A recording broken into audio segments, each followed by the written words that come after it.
بسم اللہ الرحمن الرحیم اعوذ باللہ من الشیطان اللعین الرجیم بسم اللہ الرحمن الرحیم وبہ نستعین وہو خیر ناصر ومعین الحمد للہ رب العالمین وصلی اللہ علی محمد وآلہ الطیبین الطاہرین المعصومین۔ ہماری گفتگو کتاب المقاصد کے دوسرے حصے کتاب البیع کے مباحث میں جاری ہے، اور آج کے اس درس کا عنوان حبس کی صورت میں تلف کا حکم اور اس کی دلیل ہے کہ غاصب جب اس چیز کو اپنے پاس محبوس کرتا ہے، روکے رکھتا ہے تاکہ مالک اس کرامت کو بدل کو واپس کرے، اور اس اثناء میں اگر وہ چیز تلف ہو جاتی ہے تو اس کا کیا حکم ہے اور اس کے دلائل کیا ہے۔ تو اس طرح آج کے ہمارے اس درس میں اور اس کے اہم مطالب میں سے ایک مطلب جو ہے وہ یہ ہے کہ غاصب کے پاس حبس کی صورت میں تلف کا حکم کیا ہوگا۔ پھر مسئلے میں علامہ ایک خاص نظر رکھتے ہیں، انہیں بیان کیا جائے گا۔ پھر سابقہ احکام میں غصب کا موضوعیت نہ رکھنا، یہ ایک مطلب بیان کیا جائے گا کہ ابھی تک جو ہم پیچھے یہ احکام بیان کر رہے تھے، بعض جس کے اندر موضوع غصب تھا، جبکہ ہماری بحث بیع فاسد میں قبضے میں کی گئی وہ چیز تھی، تو یہاں پر آیا غصب کے احکام یہاں پر مترتب ہو سکتے ہیں یا نہیں، تو وہاں پر بیان ہوگا کہ غصب در واقع موضوعیت نہیں رکھتا۔ تو اس طرح چلتے ہیں اپنے پہلے عنوان کی طرف کہ جس میں اس مطلب کو بیان کیا جا رہا ہے کہ غاصب اگر وہ چیز اپنے پاس محبوس کرتا ہے، عین کو روکے رکھتا ہے، تو اس اثناء میں اگر وہ چیز تلف ہوتی ہے تو اس کا کیا حکم ہوگا۔ فرماتے ہیں کہ ثم لو قلنا بجواز الحبس، کہ اس کے بعد پھر اگر ہم اس بات کے قائل ہو جاتے ہیں کہ حبس جائز ہے، کس کو؟ غاصب کو، یعنی غاصب مثلا اگر ہم اس بات کو مانتے ہیں کہ غاصب اس عین کو محبوس کر سکتا ہے، روک سکتا ہے، یہ اس کے لیے جائز ہے اس وقت تک کہ جب وہ غرامت اس تک پہنچے، بدل واپس ہو اس کے پاس۔ پھر فرماتے ہیں کہ لو حبسہ، اگر یہ جائز ہے اس کے لیے، ہم اس کو بات کو مان لیتے ہیں، اور پھر اگر غاصب نے محبوس کر لی وہ چیز، فتلفت العین محبوسا، جس کے نتیجے میں عین اس حبس کی حالت میں تلف ہو جاتی ہے، ضائع ہو جاتی ہے، وہاں سے مفقود ہو جاتی ہے، گم، یعنی وہاں پر تلف ہو جاتی ہے، یعنی اسی اثناء کے در میں کہ جب وہ اس کے پاس محبوس ہے، وہ اس نے روکا ہوا ہے اس عین کو اپنے پاس، اور وہ ختم ہو جاتی ہے، تلف ہو جاتی ہے۔ تو یہاں پر آگے فرماتے ہیں کہ فالظاہر انہ لا یجری علیہ حکم المغصوب، ظاہر یہ ہے کہ اس پر مغصوب کا حکم جاری نہیں ہوگا۔ مغصوب کا حکم اس عنوان سے کہ مثلا اس نے ایک چیز غصب کی ہے، اور مراد یہاں پر اس حکم سے حکم تکلیفی ہے کہ مثال وہ گناہگار ہو، اس پہ عقاب کیا جائے گا، مواخذہ ہوگا اس پر۔ فرماتے ہیں کہ ایسی جو اس طرح کے احکامات مغصوب کے تکلیفی، وہ اس پر مترتب ہونے والے نہیں ہیں، جاری ہونے والے نہیں ہیں، کیونکہ لأنہ حبسہ بحق، کیونکہ جب ہم نے کہا کہ لو قلنا بجواز الحبس، اگر ہم حبس کو جائز مانتے ہیں غاصب کے حق میں، تو یہاں پر اگر وہ محبوس کرتا ہے اسے تو حبسہ بحق، اس نے یعنی ایک حق کی بنیاد پر، درست بنا پر جو ہے اس چیز کو اپنے پاس محبوس کیا ہے۔ تو جب اس طرح سے ہے تو آپ فرماتے ہیں کہ آپ نہیں کہہ سکتے کہ اس کو اسی زمرے میں لایا جائے جس طرح ایک غصبی چیز ہوتی ہے، اور پھر مغصوب کے جو احکام ہوتے ہیں کہ اس کو گناہگار جانا جاتا ہے، اس نے عاصی جانا جاتا ہے، نہیں، اس طرح کے احکامات یہاں مترتب نہیں ہوں گے۔ لیکن استدراک کرتے ہیں آگا، فرماتے ہیں کہ نعم یضمن، ہاں لیکن وہ ضامن ہے اس کا، کہ یہ در واقع حکم اس کا وضعی ہے، اور یہ اس پر مترتب ہونے والا ہے کہ وہ شخص جو ہے وہ ضامن ہوگا۔ اس کا کیوں ضامن ہوگا؟ لأنہ قبضہ لمصلحت نفسہ، اس لیے کہ اس نے اس چیز کو اپنی مصلحت کے لیے قبض کیا تھا، نہ مالک کی مصلحت کے لیے۔ تو لہٰذا مثلا ایک مرتبہ ید امانی ہوتا ہے کہ جس ید امانی میں مالک کی مصلحت ہوتی ہے، مالک کی وجہ سے وہ اس چیز کو اپنے پاس محفوظ رکھے ہوئے ہوتا ہے، جو امانت دار ہوتا ہے، پھر اگر وہ چیز تلف ہو جاتی ہے تو ہم کہتے ہیں کہ اب وہ ضامن نہیں ہے۔ لیکن یہاں تو غاصب نے اپنی مصلحت کی خاطر کہ وہ غرامت تک پہنچے، بدل تک پہنچے، اس نے اس چیز کو محبوس کیا ہوا تھا اور قبضے میں لیا ہوا تھا، اور وہ چیز تلف ہو گئی۔ تو یہاں مالک کی تو مصلحت نہیں ہے، جب مالک کی مصلحت نہیں ہے، اس کی منفعت نہیں تھی، تو یہاں وہ جو عموم ہے علی الید ما اخذت حتی تؤدی، کہ جو زمان کو مترتب کرتی ہے اس چیز شخص پر کہ جو کسی چیز کو اٹھا لیتا ہے اپنی مصلحت پہ۔ اب یہاں پر وہ شخص غاصب تو نہیں ہے، لیکن بہرحال اس نے اپنی مصلحت کی بنیاد پر چیز کو رکھا تھا، نہ مالک کی مصلحت کی بنیاد پر، تو یہاں پر یہ اسی ید کو اس کا عموم شامل ہے، اور وہ یہاں پر شخص جو ہے ضامن قرار پاتا ہے۔ پھر آپ فرماتے ہیں کہ اب جب ضامن قرار پاتا ہے تو اس کی قیمت میں کس دن کی قیمت کا ملاک قرار دیا جائے گا یہاں پر، تو فرماتے ہیں کہ وَالظَّاهِرْ أَنَّهُ بِقِیمَةِ یوم الطلب عَلَى مَا هُوَ الْأَصْلُ فِي كُلِّ مَضْمُونٍ، ظاہر یہ ہے کہ وہ یہ جو زمان ہے یہ اسی یوم طلب کی قیمت کی نسبت ہے، کہ اس بات کی بنیاد پر کہ جو اصل ہے، قاعدہ ہے ہر مضمون کے اندر، یعنی ہر وہ چیز جو تلف ہوتی ہے، اور فرماتے ہیں کہ شخص جو ہے وہ اس کی نسبت ضامن بنتا ہے، ہر وہ چیز جو مضمون قرار پاتی ہے کسی شخص پر، اس کا قاعدہ یہی ہے کہ جب وہ تلف ہوگی تو یوم تلف کی جو قیمت ہے وہ وہاں پر ملاک قرار پاتی ہے۔ پھر فرماتے ہیں کہ وَمَنْ قَالَ بِزِمَانِ الْمَقْبُوضِ بِأَعْلَى الْقِيَمِ، اور فرماتے ہیں کہ جو اس بات کا قائل ہے کہ جو چیز قبضے میں لی گئی ہے اس کا زمان اس کی اعلیٰ ترین قیمت سے ہے، تو فرماتے ہیں کہ یقول بہی ہونا، وہ یہاں کیا کہے گا، جو اعلیٰ قیمت کی نسبت زمان کا قائل ہے وہ یہاں کہے گا من زمان الحبس الی زمان الطلب، کہ یہاں پر جو اعلیٰ ترین قیمت ہوگی وہ حبس کے وقت سے لے کے طلب کے وقت تک، کہ جب اس نے اس چیز کو روکے رکھا، اپنے پاس محبوس کیا، تو اس زمانے سے لے کے جب وہ چیز تلف ہو جاتی ہے، تو یہاں پر اب ہم یہ کہہ سکتے ہیں کہ زمانے حبس سے مراد وہی یوم الزمان ہے، کہ یعنی جب اس نے قدرت پیدا کی اس چیز پر اور پھر اس نے اس کو اپنے پاس محبوس کیا، تو یہ جو محبوس کا وقت ہے یہ وہی یوم الزمان کہلائے گا، اور وہاں سے یوم التلف تک جو اعلیٰ ترین قیمت ہوگی وہ ادا کرے گا۔ اس کے بعد آغا جو ہے وہ علامہ کے کلام کو بیان کرتے ہیں جو قواعد کے اندر ہیں۔ آغا فرماتے ہیں کہ وَذَكَرَ الْعَلَّامَةُ فِي الْقَوَائِدِ، قواعد کے اندر علامہ نے جو بات کی ہے وہ یہ ہے کہ انہو لو حبس فتلف محبوسا، اگر وہ چیز اگر اس نے حبس کی یعنی غاصب نے اس کو محبوس کیا، روکا اپنے پاس، پھر وہ چیز تلف ہو گئی محبوسا اسی اثنا میں کہ جب وہ حبس شدہ تھی، اس غاصب کے پاس محفوظ تھی، تو یہاں پر آغا فرماتے ہیں کہ فالاقرب بمان و قیمت ہی الان، قریب تر جو بات ہے یہاں پر حق کے وہ یہ کہ ابھی کی جو اس کی قیمت ہے اس کا زمان یہاں پر ہوگا اس پر، کہ وہ فعلی اور ابھی کی جو قیمت ہے وہ ادا کرے گا۔ وَإِسْتِرْجَاءِ الْقِیمَةِ الْأُولَى، اور واپس طلب کرے گا وہ قیمت کے جو پہلی ہے، یعنی جو غرامت کے عنوان سے قیمت طے ہوئی، مالک کو دی گئی تھی، وہ قیمت واپس لے گا۔ ابھی جو قیمت ہوگی یہ اس کے ذمہ آتی ہے کہ وہ اس قیمت کو ادا کرے۔ یہ علامہ نے قواعد کے اندر بات کی۔ اب یہاں پر سوال یہ ہے کہ یہ قیمت ہی الان سے کیا مراد ہے؟ آیا یوم التلف مراد ہے یا یوم الحبس مراد ہے؟ تو اس سلسلے میں شیخ انصاری رحمۃ اللہ علیہ اس پہ تبصرہ کرتے ہوئے فرماتے ہیں کہ وَالظَّاهِرْ أَنَّ مُرَادَهُ بِقِیمَةِ الْآن مُقابل الْقِیمَةِ السَّابِقَةِ، وہ دیکھیں ظاہر اس کلام سے یہ ہے کہ ان کی مراد، علامہ کی مراد قیمت الان سے کیا ہے، الان یعنی ابھی کی قیمت، اس سے مراد جو ہے وہ قیمت ہے کہ جو قیمت سابقہ کے مقابل ہے، یعنی سابقہ قیمت کے مقابل قیمت آن جو ہے وہ مد نظر ہے، یعنی جس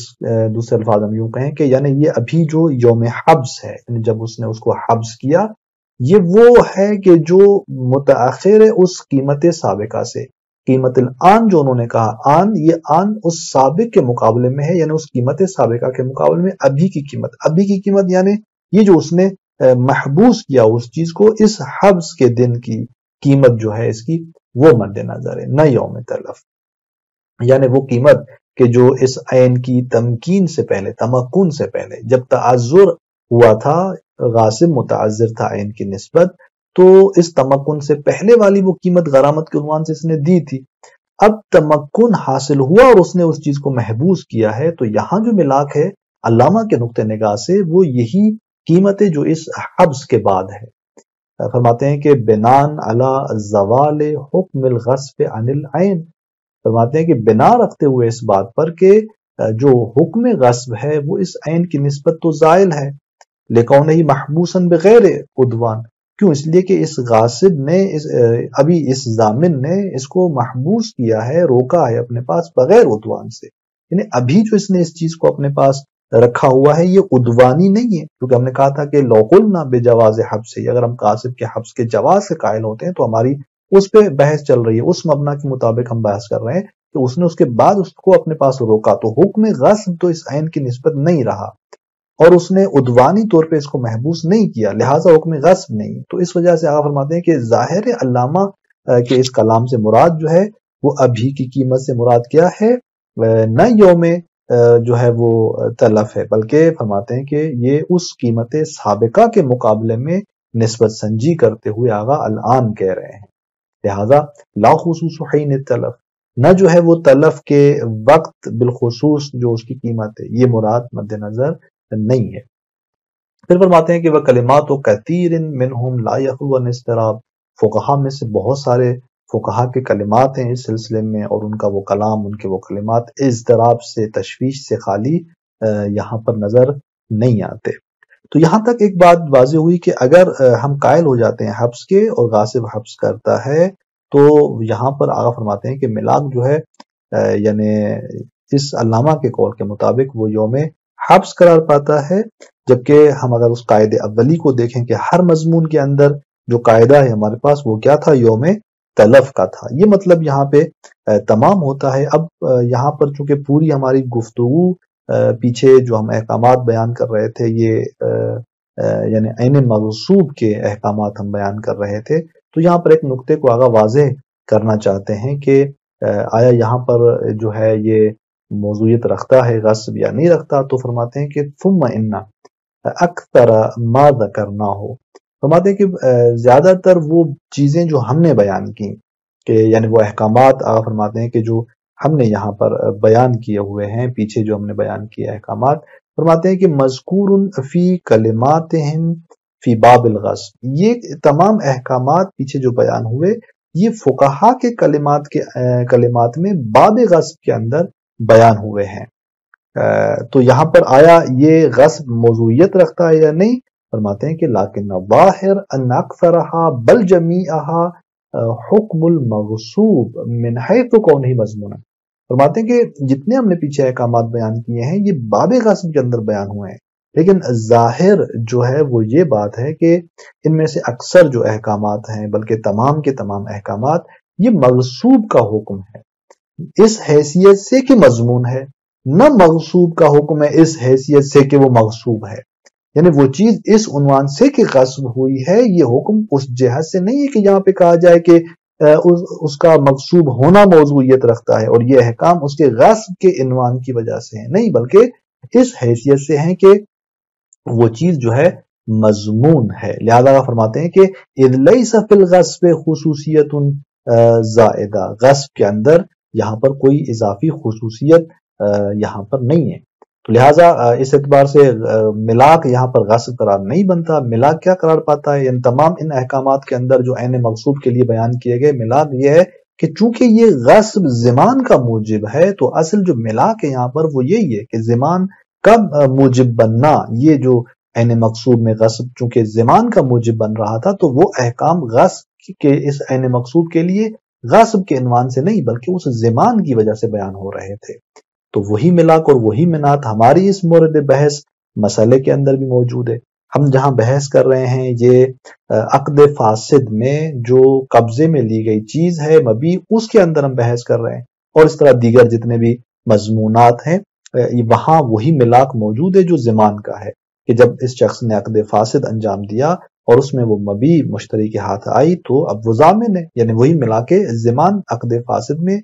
سامنے آتا ہے، اور وہی زمان کا موجب ہونا یہی وہ ملاک اور منات ہے جو دوبارہ ان احکامات کو جو عین مقصود کے لیے بیان کیے گئے تھے یہاں بھی انہیں مترتب کرتے ہیں۔ لیکن پھر ایک استثناء کرتے ہیں، استدراک کرتے ہیں اس بات کا کہ دیکھیں غاصب کے البتہ کچھ یعنی یہ کیا ہے غاصب کا مورد بحث اس مسئلے سے فرق رکھتا ہے نہیں رکھتا، تو آگے فرماتے ہیں کہ استدراک کرتے ہوئے استثناء کرتے ہوئے کچھ احکامات کی نسبت اشارہ کرتے ہیں کہ جو غاصب کے مورد میں مخصوص ہیں بعض نصوص کی وجہ سے۔ پھر البتہ ہم پیچھے چونکہ اس کو ثابت کر چکے ہیں، بعض ان چیزوں کو اشارہ بھی ان نصوص کو کر چکے ہیں جو اس غصب کے حوالے سے اس کی طرف اشارہ کرتے ہیں کہ نام ربما یفرق، کہ ہاں چہ بسا جو ہے وہ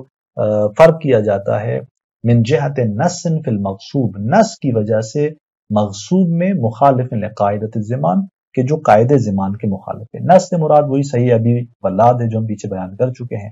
اور قاعدہ زمان سے مراد دیکھیں مضمونات کے اندر جہاں کیمیات ہو وہاں کیمیات میں ہم نے کہا کہ قاعدہ اولی کیا ہے. یہاں پر قاعدہ جو ہے وہ قیمت یوم طلب کا ہے کہ یوم طلب کی قیمت جو ہے وہ ملاک اور معیار ہے نہ یوم غصب، جبکہ غصب کے اندر جو ہے وہ اسی صحیح ابی ولاد سے یوم غصب کو ملا قرار دیا گیا. کما احتمل فی الحکم بوجوب قیمت یوم الزمان من جہت صحیح ابی ولاد، جیسا کہ احتمال دیا گیا حکم کے اندر کہ کون سا حکم کہ یوم الزمان کی قیمت کا واجب ہونا. یہ جو وجوب قیمت یوم الزمان کا حکم ہے، حکم میں اسی کے وجوب کو احتمال دیا گیا کس جہت سے؟ صحیح ابی ولاد کی جہت اور اس کی وجہ سے. کہ یوم الزمان سے مراد وہی یوم الغصب ہے. او اعلی القیم، یہ بات کی گئی اعلیٰ ترین قیمت کی، علامہ تقدم من شہید ثانی، اس بات کی بنیاد پر جو شہید ثانی سے مطلب گزرا کہ علامہ تقدم من شہید، وہ شہید سے کیا بات گزری تھی؟ دعویٰ دلالت صحیح علیہ کہ صحیح ہے ابی ولاد اسی مطلب پر دلالت کرتی ہے. انہوں نے یہ دعویٰ کیا تھا کہ اعلیٰ قیمت اس سے ثابت ہوتی ہے. تو دوسرا احتمال یہی تھا کہ کما احتمل فی الحکم بوجوب قیمت، اسی طرح کما احتمل فی الحکم باعلی القیم. اور واما مشتہر من ان الغاصب ماخوذ باشق الاحوال، اور وہ بات جو مشہور ہے کہ غاصب جو ہے وہ ماخوذ ہے اشق احوال سے، کہ اس کو شدید ترین حالت سے جو ہے وہ مواخذہ کیا جائے گا، سخت ترین حالت سے. تو فلم نعرف له ماخذا واضحا، فرماتے ہیں کہ ہم اس کے لیے ماخذ واضح جو ہے وہ نہیں دیکھتے. تو بہرحال اس طرح سے آپ فرماتے ہیں کہ نام سے استدراک کرتے ہوئے کچھ چیزوں کو غصب سے مخصوص کرتے ہیں، لیکن ویسے اس پورے مسئلے کے اندر غصب جو ہے وہ موضوعیت نہیں رکھتا تھا، لہذا وہ تمام احکامات یہاں پر بھی ہمارے اس مورد بحث مسئلے میں جاری ہوں گے جہاں پر عقد فاسد سے وہ عین مشتری جو ہے ابھی قبضے میں لے رہا ہے. اور اس کے بعد فرماتے ہیں کہ وَلِنَخْتِمْ بِذَلِكَ، ہم یہاں پر تمام کرتے ہیں، ختم کرتے ہیں اسی بیان کے ساتھ احکام المبی بالبیع الفاسد، بیع فاسد سے مبی کے جو احکامات تھے انہیں ہم یہاں پر ختم کرتے ہیں. وَإِن بَقِيَ مِنْهُ أَحْكَامٌ أُخَرَ، اگرچہ کچھ دوسرے احکام باقی رہ جاتے ہیں کہ اکثر مما ذکر جو زیادہ ہیں البتہ یعنی وَإِن بَقِيَ مِنْهُ أَحْكَامٌ أُخَرَ کہ اکثر مما ذکر کہ جو بیان کیے گئے احکام ہیں ان سے بھی زیادہ تر کچھ احکامات ہیں جو باقی رہ جاتے ہیں. وَلَعَلَّ بَعْضَهَا يَجِي فِي بَعْضِ بَيْعِ الْفُضُولِ، انشاءاللہ تعالیٰ فرماتے ہیں کہ شاید ان میں سے بعض احکامات جو ہیں وہ بیان ہوں بیع فضولی کی بحث میں انشاءاللہ. تو یہاں تک یہ جو بحث تھی یہ تمام ہوتی ہے، اور اگلے مرحلے میں ہم داخل ہوں گے جہاں شروط متعاقدین کی بحث ہے. یہ پیچھے جو پوری بحث تھی یہ درواقع شروط صیغہ کی بحث تھی، یعنی کہ عقد کے جو الفاظ تھے اسی حوالے سے. اس کے بعد اگلی بحث ہماری شروط متعاقدین کی آئے گی انشاءاللہ. السلام علیکم ورحمۃ اللہ وبرکاتہ.